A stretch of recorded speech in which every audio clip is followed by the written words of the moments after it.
The woman stared at him like he was a stranger who had taken the wrong turn into her room. Her eyes, once warm and mischievous, now looked past him, unfocused, cautious. One thin hand clutched the edge of her wheelchair as the other fumbled with a folded napkin on her lap. The smell of disinfectant and boiled vegetables hung heavy in the air of the retirement home. "I'm sorry," she said softly, her voice trembling with politeness. "Are you looking for someone?" The man froze. For a moment, he truly believed his heart had stopped beating. He had rehearsed this meeting in his head for weeks. He imagined her smile breaking open when she saw him. He imagined her calling his name the way she used to, stretching it out like a song. He imagined tears, laughter, maybe even anger for taking so long to find her again. But he never imagined this. "Lena," he whispered, his voice cracking. "It's me, Elijah." The nurse standing by the door shifted uncomfortably, already sensing trouble. Elijah barely noticed her.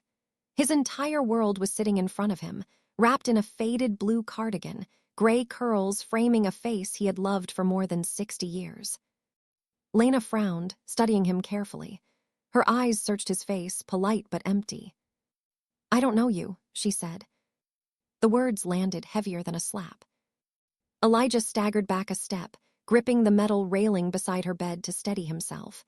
His chest burned, his breath coming in shallow gasps. This was the woman who had once known every line on his palm, every scar on his body, every dream he was too afraid to say out loud. Now she looked at him like he was nothing. The nurse cleared her throat.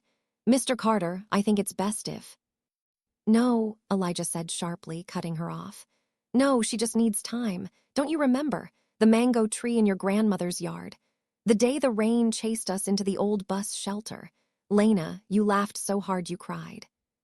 Lena's fingers tightened around the napkin. Confusion flickered across her face, followed by fear. "I think you should leave," she said quietly. "You're upsetting me." Elijah's knees felt weak. He opened his mouth to speak again, but the nurse gently stepped between them. "Mr. Carter, she has advanced memory loss," the nurse said softly. "She doesn't remember most people from her past."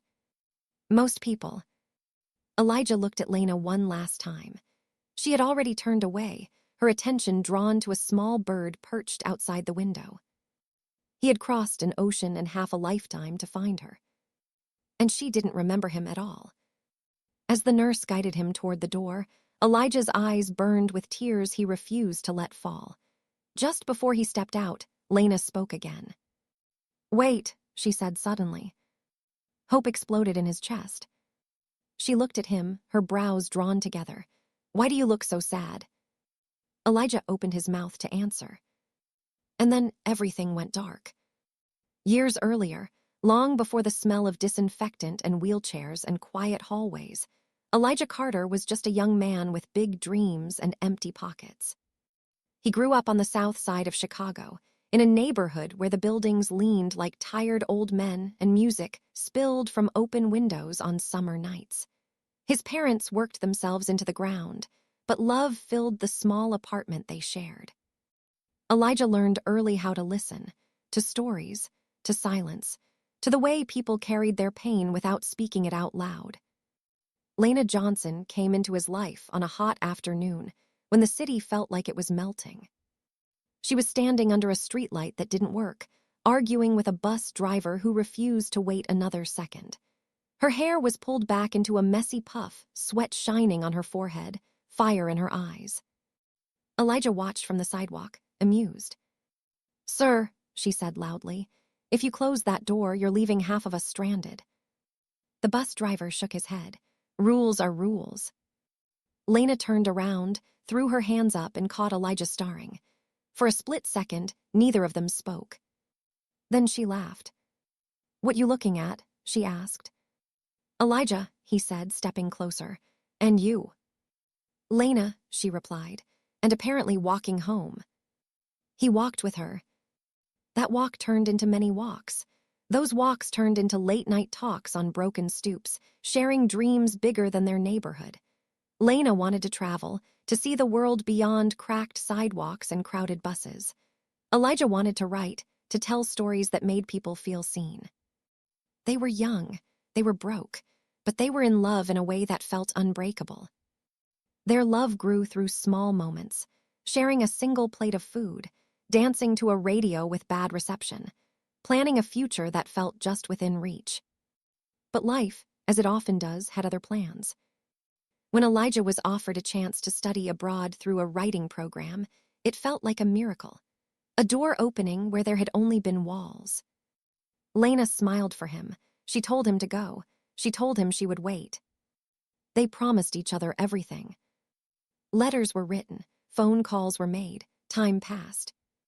And then, slowly, the letters came less often, the calls shorter. Life crept in between promises. By the time Elijah returned years later, Lena was gone. No note, no explanation. Just silence. Elijah searched, he asked around, he waited. Eventually, life forced him to move forward, even with a piece of his heart missing. Decades passed, careers were built, losses were buried, memories faded but never disappeared. Until one quiet evening, Elijah stumbled across a social media post shared by a distant cousin. It was a photo of a retirement home in Georgia, captioned with a fundraiser for residents living with memory-related illnesses. One name on the list made his hands shake. Lena Johnson. He stared at the screen, his heart pounding like it used to when he was young and in love. After all these years, he had finally found her. But nothing prepared him for the moment she looked at him and saw nothing at all. And as Elijah stood in the hallway outside her room, the nurse's voice echoing in his ears, one terrifying thought took hold of him. What if Lena remembered something about him, but not everything? What if the truth she was about to reveal would shatter him forever? Elijah woke up on a narrow couch in the retirement home's visitors' lounge, the ceiling lights blurring above him. His head throbbed and his mouth tasted like old pennies. A nurse leaned over him, her face calm but firm. "You fainted," she said. "Your blood pressure dropped. You need to take it easy." Elijah pushed himself up slowly, ignoring the ache in his bones. His first instinct was to look toward the hallway that led to Lena's room. "Where is she?" he asked. The nurse hesitated. "She's resting. That kind of emotional shock can be dangerous for her condition." "For her condition," Elijah repeated quietly. The words felt sharp, like they had edges. He stood up, steadying himself against the wall. The nurse tried to protest, but Elijah was already moving. Lena's room door was slightly open. Sunlight spilled across the floor, warm and golden, like it didn't belong in a place filled with wheelchairs and beeping machines. Elijah paused at the doorway, his heart hammering. Lena sat by the window again, staring outside. The bird from earlier was gone. She didn't turn when he entered. "I didn't mean to scare you," Elijah said gently. "I'm sorry." Lena shifted in her chair. "You fainted," she said, her voice flat. "The nurse said it was because of me." "It's not your fault," Elijah replied. "None of this is." She turned then, studying his face again, slower this time, as if trying to solve a puzzle with missing pieces. "You said your name was Elijah," she said. He nodded. "You looked at me like I mattered," she continued. "People don't usually do that here." Elijah swallowed hard. "You've always mattered." A flicker crossed her face, something like recognition, or maybe just curiosity. "Always is a long time," Lena said. "How long have you known me?" Elijah pulled a chair closer and sat down, keeping his voice calm. "Since we were young, since before wrinkles and gray hair, since before life got complicated." Lena frowned. "I don't remember being young." The words broke something inside him, but he forced a small smile. "That's okay. I remember enough for both of us." He began to talk.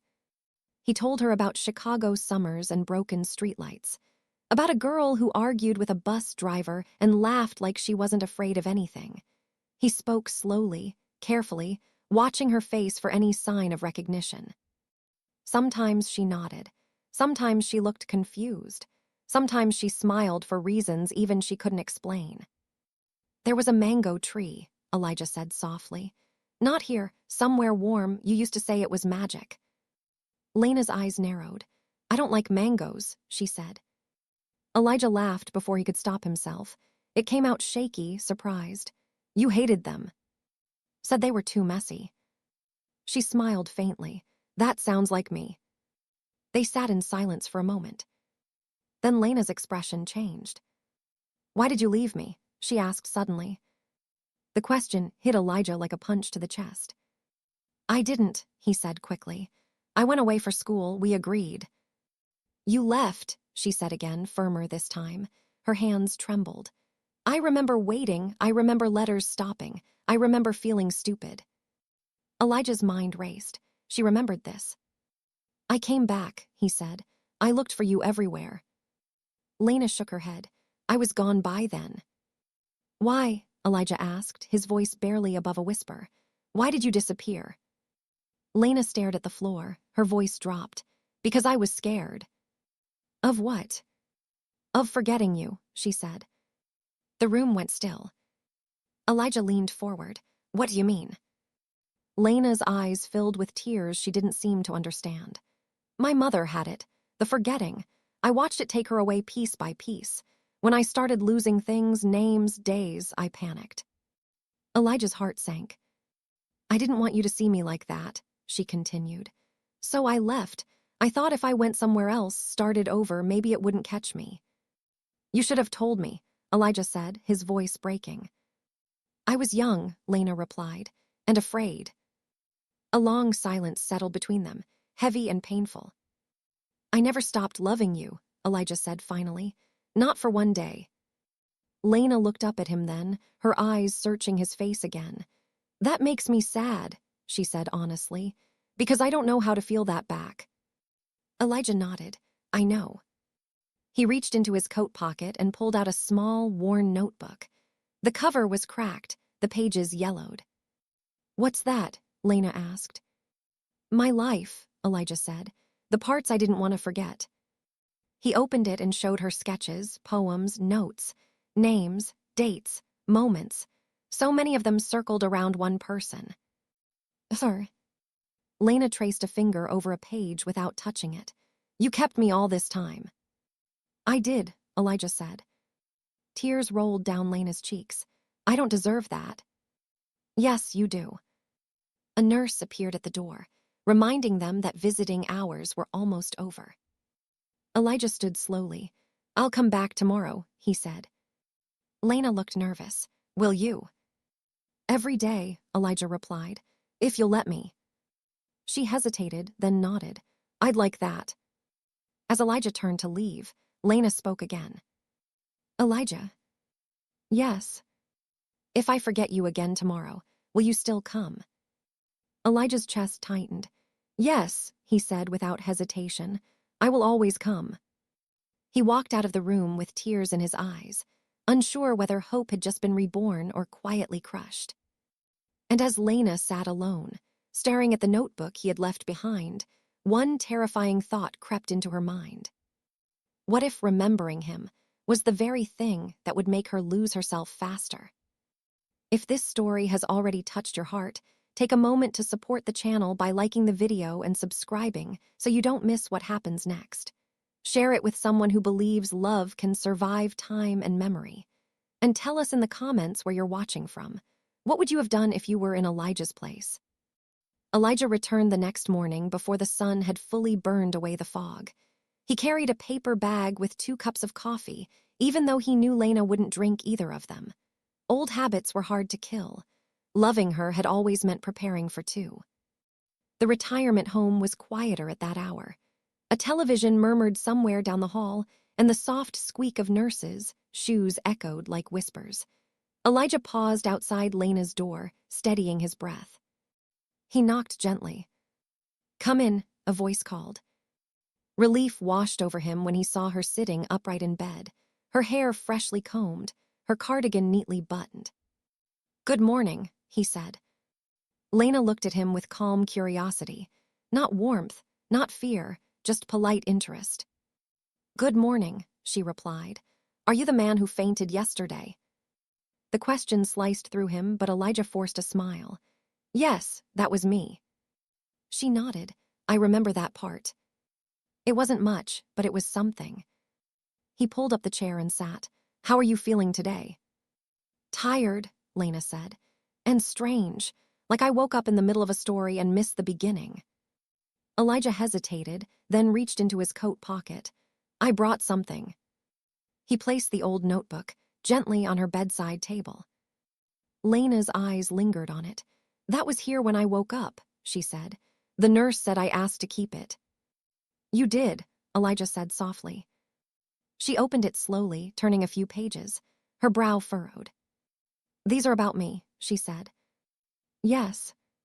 She looked up. Why? Elijah took a deep breath. Because you were the most important person in my life.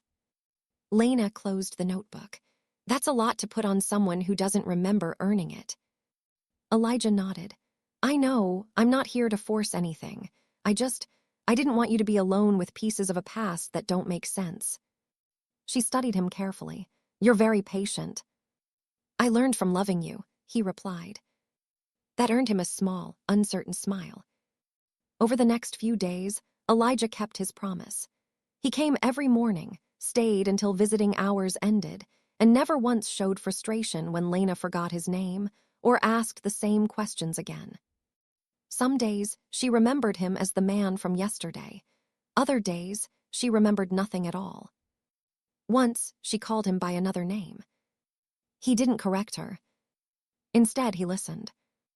Lena talked more as time passed. She spoke about fragments of her life after she disappeared.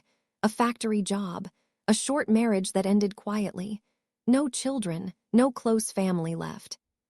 I don't think I was very brave, she said one afternoon, staring at her hands. Elijah shook his head. You were trying to survive. Still, Lena replied, I ran away from someone who loved me. You were protecting me, Elijah said, even if it hurt. She looked at him, eyes glistening. You still think that? Yes. One evening, as the sky darkened outside her window, Lena asked a question that Elijah had been dreading. Why didn't you move on? She asked. Surely there was someone else. Elijah leaned back in his chair. There were people, he said honestly, but no one who felt like home. Lena's lips trembled. That's not fair. Life rarely is. She laughed softly at that, then grew serious. If I had stayed, if I had told you the truth, do you think we would have been happy?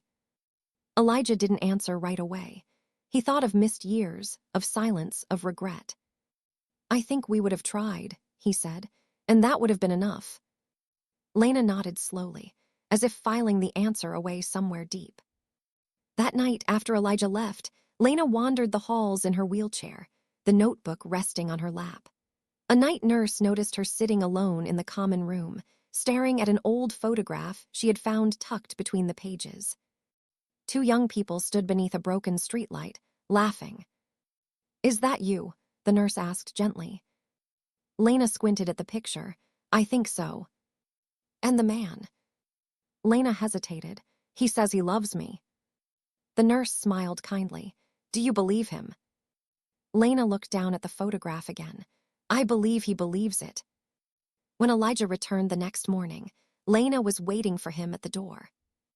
You're late, she said sharply. He checked his watch, confused. I'm right on time. No, she replied. You're late for breakfast, sit down. Something in her tone made his heart jump. They ate together in silence, the clatter of plates and murmur of other residents surrounding them. Halfway through the meal, Lena reached across the table and took Elijah's hand. He froze. Her grip was firm. Don't make a big deal out of it, she said. It feels right. Elijah's eyes burned, but he nodded. For a moment, everything felt normal, like time had folded in on itself. Then Lena pulled her hand away abruptly. Her face went pale. What's wrong? Elijah asked. I don't know you, she said suddenly, panic rising in her voice. Why are you touching me? The dining room seemed to tilt. Nurses rushed over, gently calming her, guiding her back to her room. Elijah stood frozen, his heart shattering all over again. From that day on, Lena's condition worsened. Her memory gaps grew wider, her confusion deeper.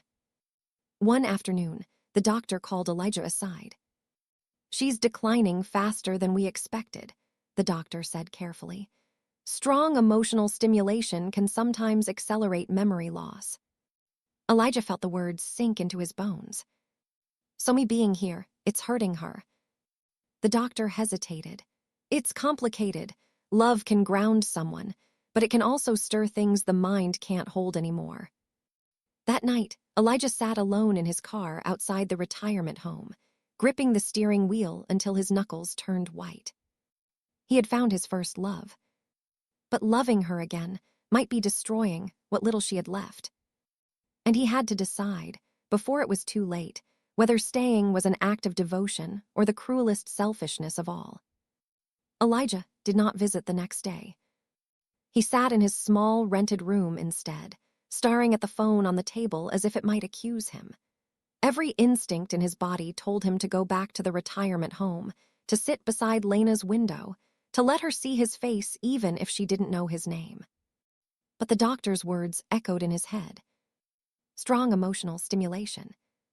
Accelerate memory loss. Elijah had lived his whole life believing love healed, that it softened pain, that it made broken things whole. What if this time, love was the poison? Across town, Lena waited. She waited through breakfast, through medication time, through the slow crawl of the afternoon. Each time footsteps passed her door, her heart lifted, then fell. By evening, she was agitated. "Where is he?" she asked the nurse, her voice sharp with frustration. "Who, dear?" the nurse asked gently. Lena opened her mouth to answer, then froze. "I don't know," she said, suddenly angry, "but he's supposed to be here." The nurse exchanged a look with another staff member. "Do you mean Mr. Carter?" "Yes," Lena said quickly. "Yes, him." The nurse hesitated. "He didn't come today." Lena's chest tightened. A deep, unfamiliar ache spread through her. "He said he would always come," she whispered. That night, Lena did not sleep. She sat upright in her bed, the old notebook clutched tightly against her chest like a life raft.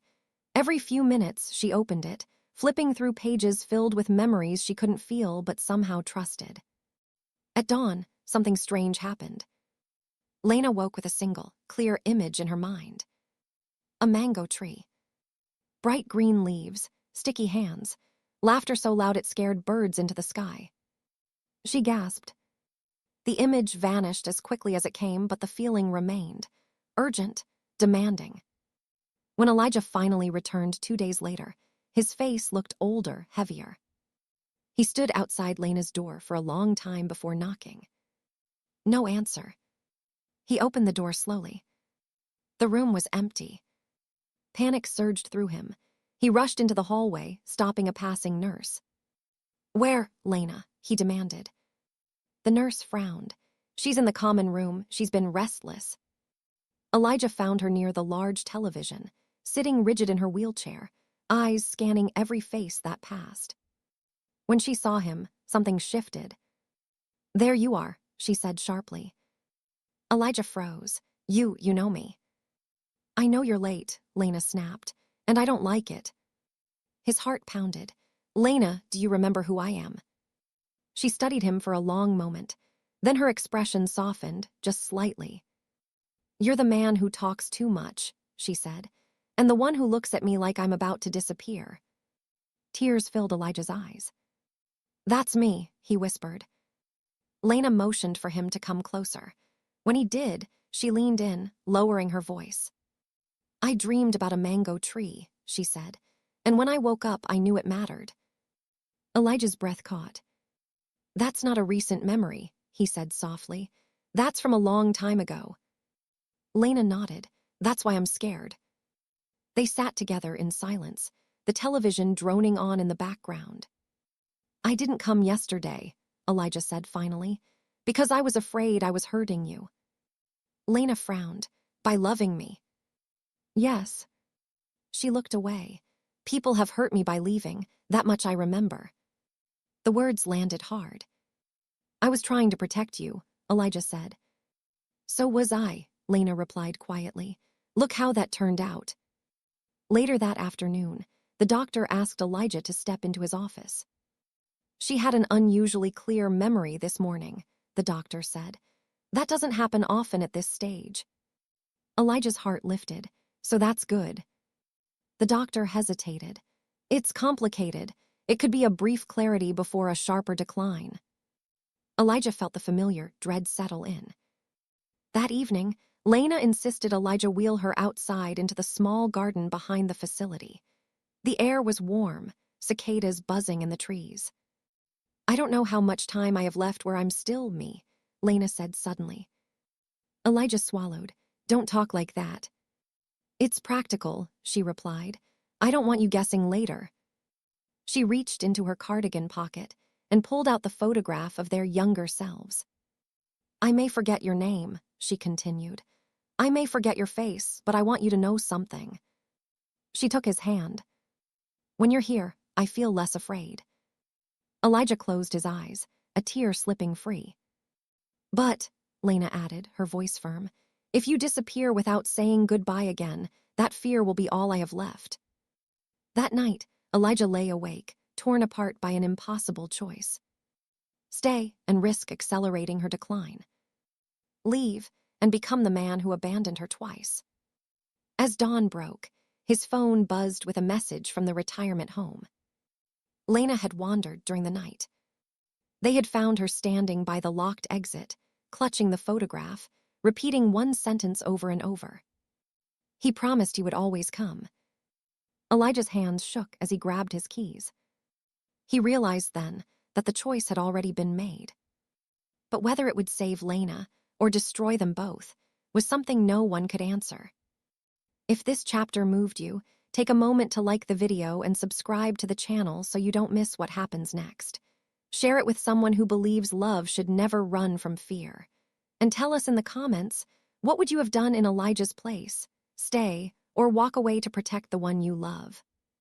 Elijah arrived at the retirement home before sunrise, his coat thrown over his arm, his hair still damp from a rushed shower. The front desk nurse recognized him immediately and waved him through without questions. She's asleep now, the nurse whispered. We gave her something mild. She was very distressed. Elijah nodded, his throat too tight to speak. Lena's room was dim, the curtains barely open. She lay on her side, the photograph tucked beneath her pillow, the old notebook resting on the bedside table. Elijah stood there for a long time, watching the slow rise and fall of her chest, listening to the fragile proof that she was still here. He sat down quietly. For the first time since finding her, Elijah did not speak. He simply stayed. When Lena woke later that morning, she found him still there, his head bowed, hands folded like he was praying to something he didn't quite believe in anymore. She frowned. You look tired, she said. Elijah looked up. Relief flickered across his face. I am. Did I do something wrong? She asked. No, he said quickly. You did nothing wrong. She considered this. Then why do I feel like I was crying all night? Elijah hesitated. He had learned that the truth, delivered gently, was better than comforting lies that didn't last. You were scared, he said. You thought I wasn't coming back. Lena's eyes narrowed. Did you? I thought about it, Elijah admitted. Her lips pressed together. That doesn't make me feel better. I know, he said, but I'm here now. She watched him carefully, as if weighing whether to trust the moment. Then she reached for the notebook and pushed it toward him. Read to me, she said. I like your voice. Elijah opened the notebook at random and began to read aloud. Poems about rain-soaked streets, notes about laughter echoing under broken streetlights, small observations about a woman who hated mangoes and loved arguing with authority. Lena listened quietly. Halfway through, she interrupted him. Was I kind? Elijah smiled sadly. You were fierce, but yes, you were kind. That sounds exhausting, she said. He laughed softly. It was, in the best way. As days passed, Elijah settled into a routine that felt both new and painfully familiar. He helped Lena eat when her hands trembled. He walked her through the garden when she had the strength. On harder days, he sat beside her bed and talked even when she couldn't follow every word. Sometimes she remembered him as Elijah. Sometimes she called him the man with the sad eyes. Once, she asked him if he was her brother. Each time, Elijah answered calmly, never correcting her unless she asked directly. But the cost of staying became harder to ignore. Lena's confusion grew sharper. Her moods shifted faster. Moments of clarity were followed by longer stretches of fear. One afternoon, she accused Elijah of stealing her life. "You filled this book with memories I can't feel," she shouted, her voice breaking. "You make me feel broken." Elijah took the words without defending himself. "I'm sorry," he said. "I never wanted to hurt you." She cried then, sobbing into his chest like a child. Minutes later, she pulled away, wiping her face. "I don't know why I'm crying," she said flatly, "but I want you to stay." That night, the doctor asked Elijah to step into the hallway again. "She's deteriorating," the doctor said gently, "faster than we anticipated." Elijah's shoulders sagged. "Because of me." "Not because of you," the doctor corrected. "Because of the emotional weight. Her mind is trying to hold on to something very important, and it's exhausting her." "So what are you saying?" Elijah asked. The doctor met his eyes. "Sometimes the kindest love is quiet, familiar, non-stimulating." Elijah understood what was being said, even if he didn't want to. He returned to Lena's room, with a decision forming in his chest like a stone. That evening, he did something different. He did not talk about the past. Instead, he spoke about small, ordinary things: the weather, the taste of the soup, a bird he had seen on the fence. Lena relaxed. She smiled more. She seemed calmer. "Why aren't you telling stories today?" she asked. "Maybe tomorrow," Elijah said. She nodded, content. Over the next week, Elijah slowly erased himself from the center of Lena's emotional world. He still came every day. But he stopped holding her hand for too long. Stopped reading from the notebook. Stopped reminding her who he was. When she asked, "How do you know me?" he answered, "I'm a friend." When she said, "You feel important," he replied, "I'm glad you feel safe." The change worked. Lena slept better. She wandered less. The nurses smiled at Elijah with relief. But inside, he was breaking. One afternoon, Lena surprised him. She tapped the notebook. "You haven't opened that in days." Elijah stiffened. "I didn't think you wanted to." "I don't remember what's inside," she said, "but I know it matters." Elijah met her gaze. "Do you want to remember?" She hesitated. "I don't know." That night, Elijah made the hardest decision of his life. He packed his things. The next morning, he told the nurse he would be leaving town for a while. When he entered Lena's room for what he believed would be the last time, she was humming softly to herself. "Good morning," she said. "Are you visiting someone?" Elijah's chest tightened. "Yes," he said, "someone very important." She smiled at him. "I hope you find them." He nodded, unable to speak. As he turned to go, Lena frowned. "Wait." He froze. "You feel familiar," she said slowly, "like a song I used to know." Elijah turned back, tears streaming down his face. "Sometimes songs stay with us, even when we forget the words." She smiled, satisfied. Elijah walked out of the room and did not look back. But that night, Lena screamed. She woke up calling his name. Not friend. Not man with sad eyes. Elijah. The nurses tried to calm her, but she refused to sleep. She demanded the notebook. When they brought it, she opened it to the first page. And for the first time in weeks, she remembered everything. Just long enough to realize he was gone. And somewhere on a dark highway, Elijah felt a sudden, crushing pain in his chest, as if a thread had snapped. He pulled over, gripping the steering wheel, knowing without being told that something had gone terribly wrong. The love he had tried to silence had found its voice again. And it was calling him back. Elijah turned the car around. He didn't check the map. He didn't think about pride or fear or the quiet life he had planned for himself after leaving. He just drove, hands shaking, heart pounding, the road blurring under the weight of one truth he could no longer deny. Some loves do not weaken with time. They wait.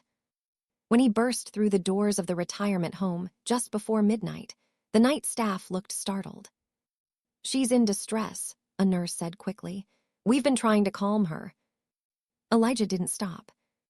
Lena's cries echoed down the hallway before he even reached her room. Her voice sounded younger somehow, sharper, filled with urgency and terror. "Elijah," she shouted. "Elijah, don't leave me again." He rushed in. Lena was sitting upright in bed, eyes wide, hair disheveled, clutching the notebook to her chest like armor. Tears streamed down her face. When she saw him, her entire body went still. For a long moment, they just stared at each other. Then Lena whispered, "You came back." Elijah dropped to his knees beside her bed. "I'm here. I'm not going anywhere." Her hand shot out and grabbed his sleeve with surprising strength. "I remember," she said, her voice shaking. "I remember everything." Elijah's heart sank even as relief flooded him. "How much?" "All of it," Lena said. "The bus stop, the mango tree, the letters, the waiting, the leaving." Her face twisted in pain. "I remember why I ran, and I remember how much it hurt you." Tears slid down Elijah's face. "Lena, this might not last." "I know," she said quickly. "That's why you have to listen to me." She took a deep breath, as if bracing herself. "I don't want you to disappear to protect me," she said. "And I don't want you to stay and break yourself either." Elijah shook his head. "I don't care about myself." "I do," Lena said fiercely.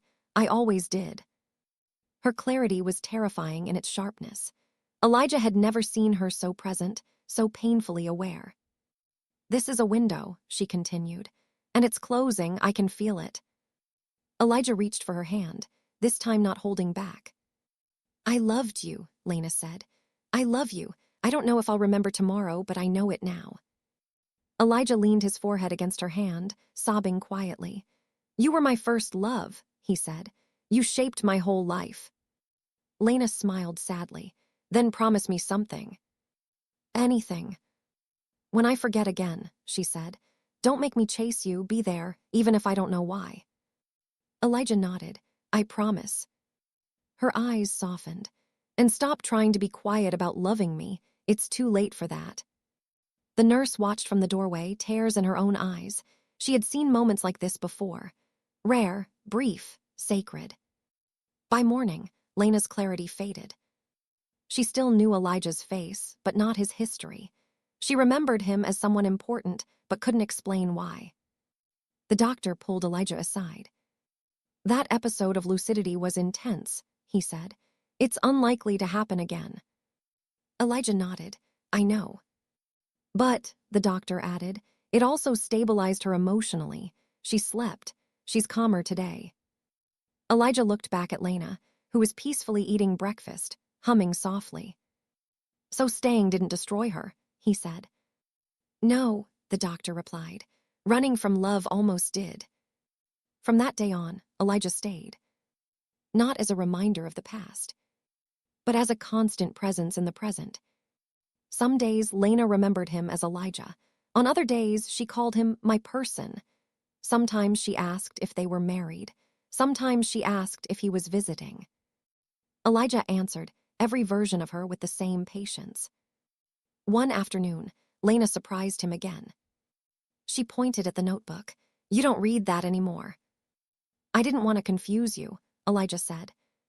She thought for a moment. "I think it's okay to be confused if you're not alone." He opened the notebook and read a short passage. Not about love, not about loss. Just about sitting under a tree, listening to birds. Lena smiled. "That's nice." Weeks passed. Then months. Elijah moved into a small apartment nearby. He became part of the routine. Nurses greeted him by name. Other residents recognized him as the man who never leaves. One evening, as the sun set red and low, Lena looked at Elijah with sudden seriousness. "Do you know what scares me most?" she asked. "What?" he replied. "That one day," she said slowly, "I'll forget that I ever loved anyone." Elijah squeezed her hand. "Even then, you'll still be loved." She nodded, comforted. But that night, after Lena fell asleep, Elijah sat alone in the hallway, realizing something that made his chest ache. He was not just watching Lena forget her life.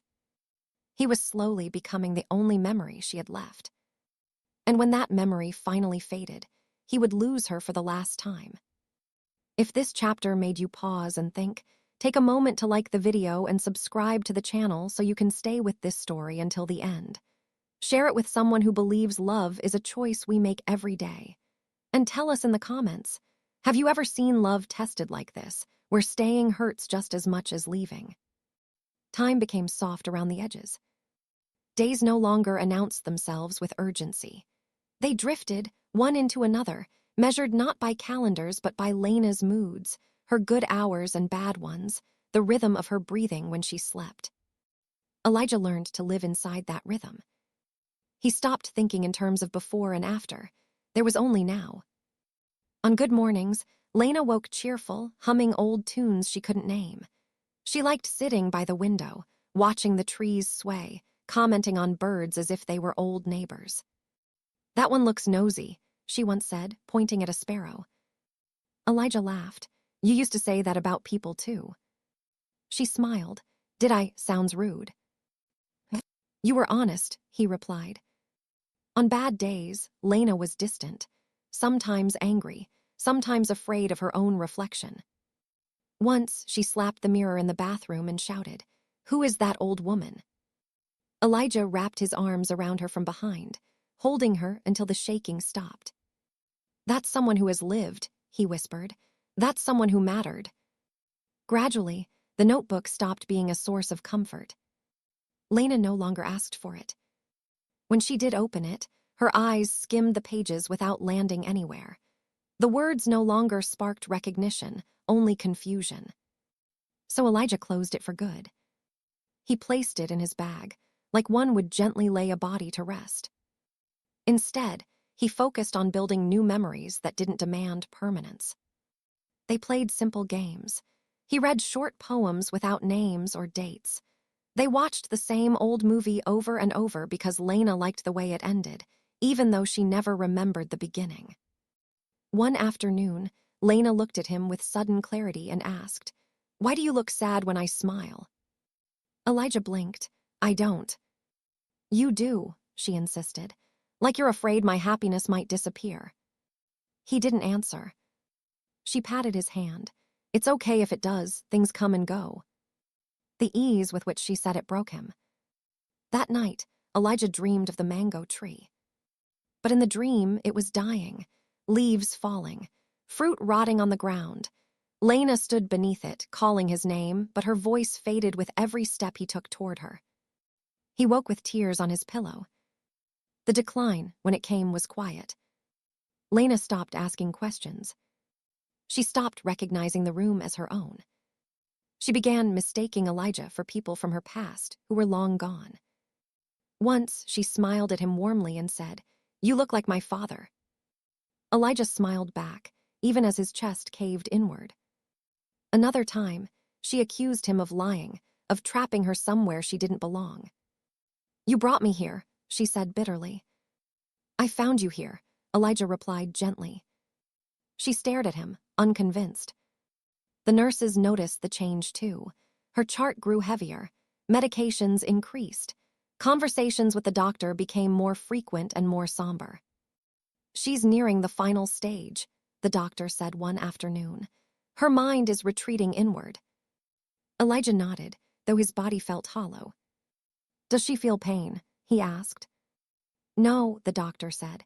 "Mostly confusion, sometimes fear, sometimes peace."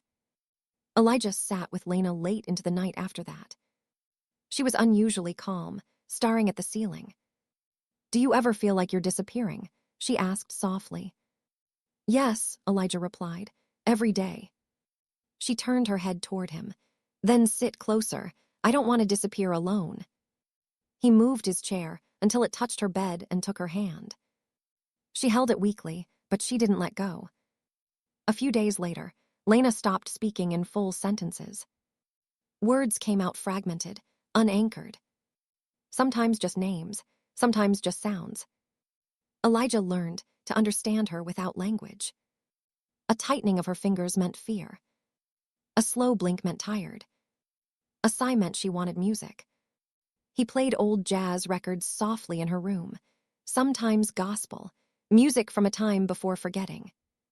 One evening, as the sun dipped low, Lena suddenly whispered, clear as a bell, "Elijah." He froze. "Yes," he said, barely breathing. She frowned. "Why does that name make me feel warm?" His throat closed. "Because someone loved you very much." She nodded, satisfied. "That's nice." And just like that, the moment passed. After that, she never said his name again. The last change came without drama. Lena slept more. She ate less. Her eyes lingered longer on nothing at all. One morning, Elijah arrived to find her staring at the window, tears sliding silently down her face. "What's wrong?" he asked urgently. She shook her head slowly. "I don't know who I am," she said, "and I think I used to." Elijah sat beside her and wrapped her in his arms. "You were brave," he said. "You were loved, you mattered." She leaned into him, exhausted. "Will you stay?" she asked, her voice barely there. "I'm right here," Elijah replied. "I'm not going anywhere." But deep inside, he felt the truth settling like a final sunset. Lena was already halfway gone. And he was holding on to someone the world was slowly, gently taking away. The room grew quieter with each passing day. Not the kind of quiet that comes from peace, but the kind that settles when something important is preparing to leave. Even the nurses spoke more softly around Lena now, as if loud voices might frighten her spirit away. Elijah noticed everything. The way Lena's breathing changed at night. The way her hands no longer searched for his unless he placed them there first. The way her eyes followed light instead of faces. She was drifting somewhere he could not follow. Yet every morning, Elijah still came early. He washed his face in the small bathroom down the hall, straightened his clothes, and walked into her room with the same care he had on the first day he found her again. "Good morning," he would say. Sometimes she blinked. Sometimes she didn't. On one rare morning, she smiled. Not at him. At the sunlight. Elijah sat beside her bed and talked anyway. He spoke about ordinary things because extraordinary memories were too heavy now. "The nurse says the roses outside are blooming again," he told her. "You always liked flowers you didn't have to take care of." No reaction. He took her hand, which felt lighter than it ever had before. "I'm here," he said softly, "just in case you were wondering." Her fingers twitched. Maybe it was reflex, maybe it was something more. That afternoon, the doctor asked Elijah to step outside. "We should talk," the doctor said gently. Elijah nodded. He already knew what was coming. His body had known before his mind caught up. "She's nearing the end," the doctor continued. "We don't believe she's in pain, but she may not have much time." Elijah leaned against the wall, closing his eyes. "How much time?" The doctor hesitated. "Days, possibly less." Elijah thanked him, though he wasn't sure why. Gratitude felt strange in moments like this. When he returned to the room, Lena was awake. Her eyes were open wider than they had been in days, staring at the ceiling. "Hey," Elijah said, forcing a calm tone. "I'm back." She turned her head slightly. For a moment, he thought she might speak. Instead, she whispered a single word. "Cold." Elijah immediately adjusted the blanket, tucking it around her shoulders, rubbing her arm gently to warm her skin. "Is that better?" he asked. She didn't answer, but her breathing eased. As night approached, the nurses dimmed the lights. Machines hummed softly. The hallway faded into shadows. Elijah stayed. He stayed when visiting hours ended. He stayed when the nurses offered him coffee. He stayed when exhaustion weighed down his bones. Sometime past midnight, Lena stirred. Elijah leaned forward. I'm here. Her eyes searched his face, unfocused but intent, like she was looking for something she almost recognized. You, she murmured. Yes, Elijah whispered. It's me. Her brow furrowed. I feel safe. Elijah smiled through tears. That's all that matters. A long silence followed. Then, unexpectedly, Lena's lips curved into the faintest smile. I think, she said slowly, struggling with each word, I loved someone once. Elijah's breath caught. I know, he said. I can't see him, she continued, but he feels close. Elijah gently pressed his forehead to her hand. He never left.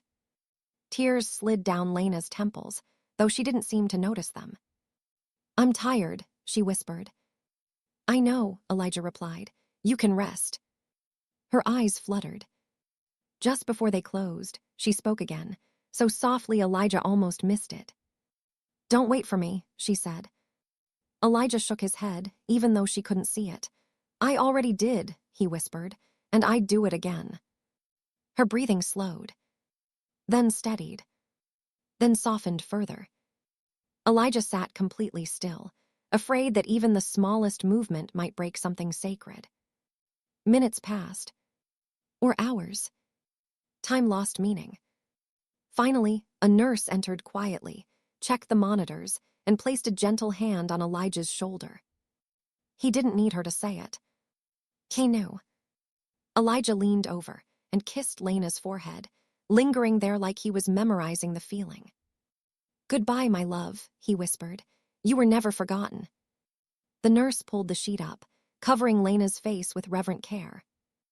Elijah remained, seated long after the room emptied. For the second time in his life, he had found Lena. And for the second time, he had lost her. But this time, he had stayed until the very end. As dawn crept through the window, Elijah picked up the old notebook from his bag and placed it gently on the bedside table. He did not take it with him. Some stories, he realized, were meant to stay where the love had lived. He walked out of the retirement home alone, the morning air cool against his skin, carrying with him a grief that was deep, heavy, and unfinished. Elijah did not return to the retirement home the next day, or the day after. For a long time, he could not bring himself to drive past the street that led to it. Every corner, every stoplight felt like it carried her shadow. The world outside moved too fast, too loud, too alive, as if nothing important had just ended. He stayed in his apartment, sitting in the quiet, listening to the ticking of a clock he had never noticed before. For the first time in months, there was no routine shaped around Lena. No morning greeting. No fragile smile to protect. No hand to hold. The silence was unbearable. At the funeral, only a few people came. A distant cousin, 2 nurses, a woman from the church who barely remembered Lena but insisted on praying anyway. Elijah sat in the front row alone. When the pastor spoke about Lena's life, it felt incomplete. Dates, places, safe words that avoided the truth. No mention of the girl who argued with bus drivers. No mention of the woman who ran because she was afraid of forgetting. No mention of the love that had waited decades just to be present at the end. Elijah stood when it was time to speak. He hadn't planned to. But when he looked at the closed casket, something rose in his chest and demanded air. She was brave, Elijah said, his voice steady despite the storm inside him. Even when she was scared, especially then. People shifted uncomfortably. They didn't know this Lena. She loved fiercely, he continued. And when life asked her to let go of herself piece by piece, she did it without bitterness. He paused, swallowing hard. And when she forgot everything else, Elijah finished, she still remembered how to feel safe. That was all. He sat down. After the service, Elijah walked alone to a small park nearby and sat under a tree that reminded him, painfully, of another one from long ago. A mango tree that never existed here. He stayed there until the sun dipped low, letting the memories come without fighting them. For weeks after Lena's passing, Elijah felt untethered. He woke up expecting to go somewhere to be needed, then remembered there was nowhere left to go. He considered leaving town, starting over. But something held him in place. One afternoon, Elijah received a call from the retirement home. The nurse sounded hesitant. "Mr. Carter, there's something you should see." Against his instincts, he went. The room had already been reassigned. New curtains, new photographs, another life beginning where Lena's had ended. But the nurse led him to the storage office. "We were going through her belongings," she said, "and we found this addressed to you." She handed him an envelope. His name was written in shaky handwriting. Elijah sat down heavily, staring at it for a long moment before opening it. Inside was a single piece of paper. And the old photograph. The note read, "If you are reading this, I have probably forgotten again, or I am gone. Either way, I need you to know something. I was afraid my whole life, afraid of losing myself, afraid of hurting you, afraid of being remembered for what I could not hold on to. But you came back, even when I didn't deserve it, even when I couldn't recognize you. You loved me anyway. If love leaves a mark, then I did not disappear. Please don't let my ending make you small. You waited long enough. Be happy." Elijah folded the letter carefully, pressing it to his chest as his shoulders shook. For the first time since her death, he cried without holding back. Months passed. Elijah began to write again. Not about loss, not about memory, but about presence.